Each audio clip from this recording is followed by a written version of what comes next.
Good day mga bossing, no? Bali, quick tutorial kung paano po magpalit ng team sa PPPoE. So, first of all, kailangan natin ma-access yung admin ng ating bendo.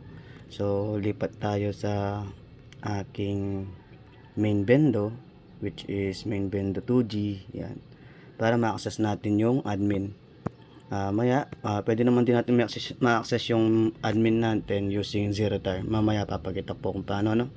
So, bali yun. Since na-access ko na yung admin ko, then di natin ma-access yung PPO portal natin, no?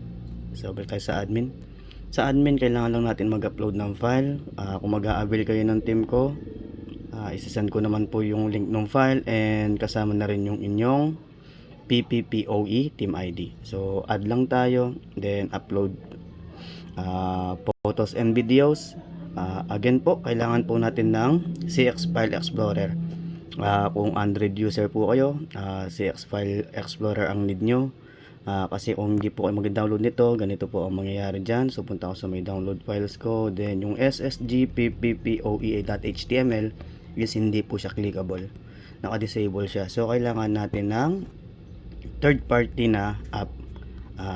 Since ito gamit ko na to CX File Explorer, then locate ko lang kung saan napunta yung dinownload kong file. Again, yung link ng file is-send ko po sa messenger. So ito, ssgppoe.html. Tandaan nyo po yung name na yan kasi gagamitin po natin yan. Then upload. So since na-upload na po siya, open tayo ng new tab. Sa new tab, kailangan natin is yung 10.0.0.1/html. Then gaya po na sinabi ko, yung file name na in-upload nyo, which is ssg-pppoe.html. So yan, then okay. So admin connected kasi po naka-connect na tayo sa admin natin. Pero kung hindi lalog out natin yan, mag-log out yan. Yan. Yun, logout. So kailangan connected tayo sa admin and dapat meron tayong internet connection. So login ulit tayo. Okay, since naka-login na, admin connected. Again, saan ba makukuha yung PPPoE team ID? So isasend ko po yan kasama po ng file link. So ito yung team ID ko. Yan. Ito po yung default team ni Wi-Fi 5 off na wala na. So dito na tayo. Sige, proceed na tayo dito. Then as a default, may design na din naman to. Apply team na lang.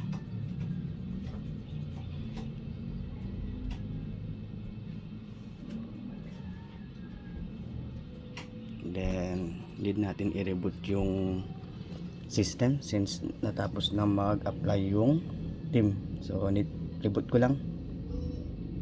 Siguro it takes a minute siguro bago mo reboot yung i-cut ko na lang siguro tong video. Pause ko na muna. Balik ako pag na-reboot na.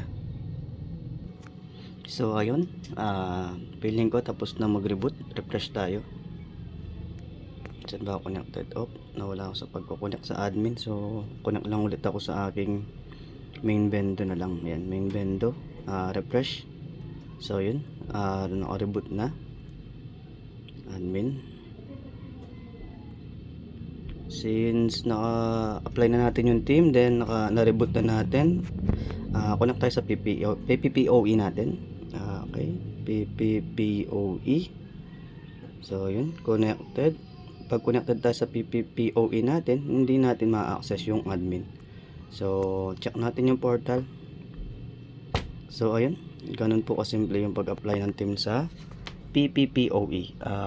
Don't worry about this one. Editable po lahat dyan. Magmula sa text context to color, background, image, and so on. Pwede din natin ilabas yan para hindi na magganyan. So just to be precise, sample na lang natin. Since connected ako sa PPPoE ko, enable na lang natin yung ZeroTire. So para mas ma-access natin yung admin without changing or switching our SSID. So since connected na ako sa ZeroTire ko, kailangan alam niyo po yung inyong Zerotar IP papunta sa bendo nyo. So eting sa akin 172.25.20.554 then admin. So yun, na-access ko yung admin ko. Admin. Okay. So para ma-access naman din natin yung ating installer and editor for team sa PPPoE, ganun lang din, 172.24/html/pppoe.html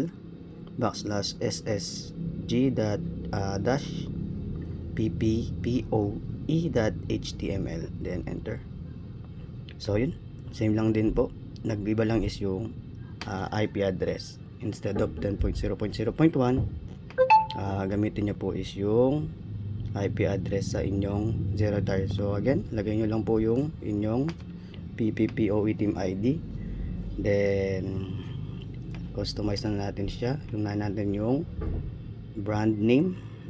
Sa brand name, eto brand name, lagyan natin ng SSG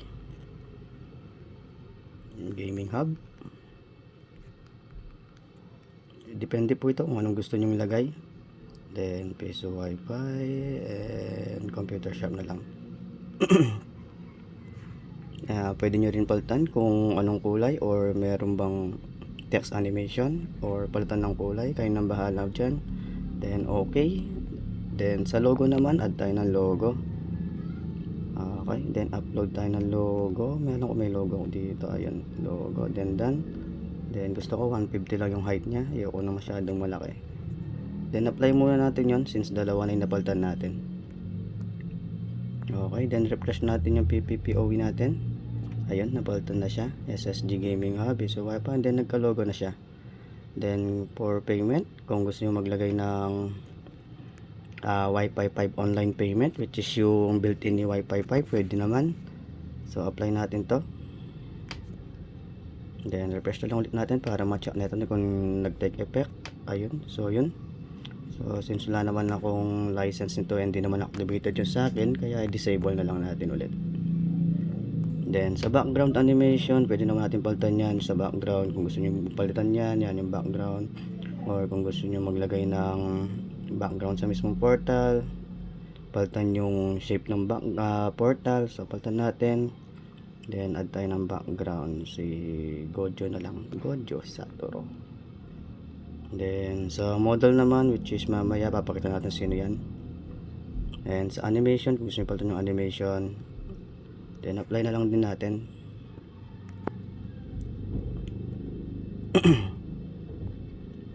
So yun.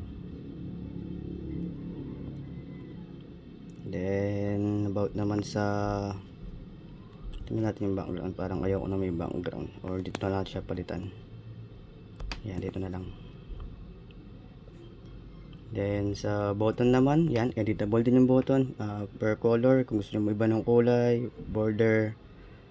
Then palitan natin ng button design. Yan, meron tayong two choices sa button design, which is polygon and square type. So dito sa may polygon, then okay na natin, then apply, then refresh natin to. So ayun. So sa may text info naman, yan, pwedeng palitan yan, yung connected, kayo nang bahala kung anong gusto nyo ilagay dyan, kung anong gusto nyo i-show. So ako gusto kong i-hide to, i-hide natin to, then hide natin din to para minimal na lang yung design nya. Then apply, then refresh. Always natin refresh to para ma-check natin yung pinapalitan natin. So dito naman tayo sa may promo and contact us. Yes, changeable din po yan. So bali sa may owners info, change me, gawin natin itong Sergio Piso Wi-Fi. Ito naman po, link ng messenger nyo, makikita nyo yun sa messenger settings nyo. Then contact number, as it is na to. Dito naman tayo, okay, barangay Corap, PH Street, mas mahal ang bato sa ginto. Then okay natin yon, sa owners yun. owners info, refresh lang. So contact us, ayan. So pwede naman natin ilabas mismo yung owners info para wala na sa button. Disable nyo lang to, then apply natin, then done. Refresh natin to. Ayan, kung mapapansin nyo, nasa labas na agad yung owner's info. Then yung promo naman, sa promo pwede rin natin palitan yan, pwede rin natin ilabas. So ito, promo plan. Ayan, sa promo plan, disable natin to para agad nakalitaw. Then 3 lang or 5 na, 5. Ayan, gawin na natin 3. Again, napapalitan po yung mga text context niyan, yung color, kayo nang bahala. Then okay lang natin, then apply theme, done. Then refresh natin. So yun, as you can see, nasa labas na din yung promo. Medyo humaba lang yung portal natin, so nasa inyo pa din kung anong gusto nyo kong settings. Then next step tayo sa may online bank. So gusto nyo nang lagyan ng GCash yung portal, pwede naman. Yan, lagyan ng GCash, then upload nyo lang yung QR code ng GCash nyo sa may Maya. Ganun din kung gusto nyo may Maya. Yan, Maya, or kung may BPI kayo, BPI. Kung meron naman kayong SPay QR. Then kung meron naman kayong add QR PH, yan. Kasi QR PH ko ito. And ito, QR PH. Then kung meron kayong ibang bank na wala sa option, pwede nyo naman to add other bank. Then upload nyo kung ano yung logo ng bank. For example, PayPal. Yan, PayPal logo. Ayun. Then upload nyo yung QR code ng PayPal nyo.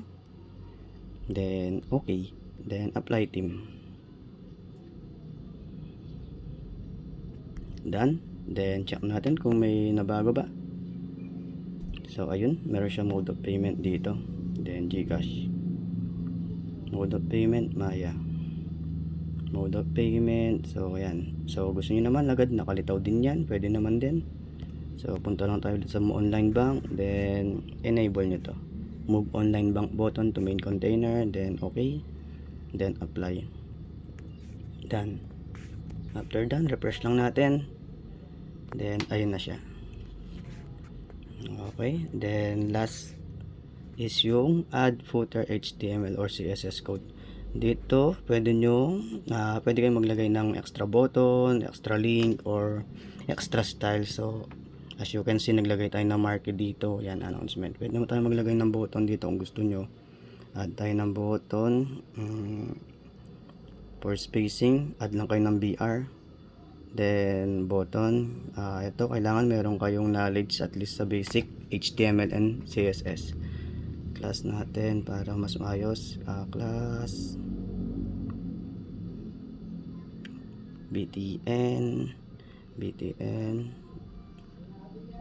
success. Name ng button sample. Then button, save natin, apply theme, okay, then refresh. Ito yung button natin. So yun, ganun lang po kasimple ang ating theme. Kayo nang bahala, kayo na magtimpla sa preferred design nyo. So yun, maraming salamat mga bossing, and have a good day po.